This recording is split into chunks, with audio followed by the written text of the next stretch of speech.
તારીખ 26/8ના રોજ જે પૂર પરિસ્થિતિવાળો વરસાદ પડ્યો હતો, 14 ઇંચ જેવો વરસાદ પડ્યો હતો, એના કારણે આણંદ જિલ્લાના ગ્રામ્ય વિસ્તારમાં વિવિધ જગ્યાએ જે માર્ગો છે એના ઉપર ઓવરટોપિંગ થવાના કારણે તથા ઘણી મોટી સંખ્યામાં વૃક્ષોનો પડવાના કારણે રસ્તાઓ બંધ થયા હતા.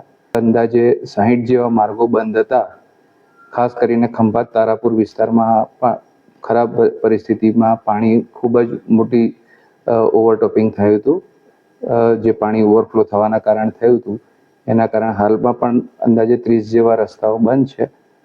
જે 30 જેવા રસ્તાઓ ઓપન થયા છે તેના પર તાત્કાલિક ધોરણે અમે 8 જેવી ટીમો અમારી જે જિલ્લા પંચાયત માર્ગ મકાન વિભાગની 4 પેટા વિભાગમાં કાર્યરત છે એને મારફતે કામગીરી હાથ ધરી માનનીય જિલ્લા વિકાસ અધિકારી શ્રી તથા માનનીય કલેક્ટર સાહેબની સૂચના મુજબ તાત્કાલિક ધોરણે તમામ માર્ગોને ચાલુ કરવા માટે, કાર્યરત કરવા માટે, ટ્રાફિકેબલ, મોટરેબલ કરવા માટે ડ્રાય પેચવર્ક મશીનરી સાથે કામગીરી અમે હાથ ધરી અને હાલ 30 જેવા માર્ગો ઉપર કામગીરી હાથ ધરી અને કાર્યરત કરેલા છે.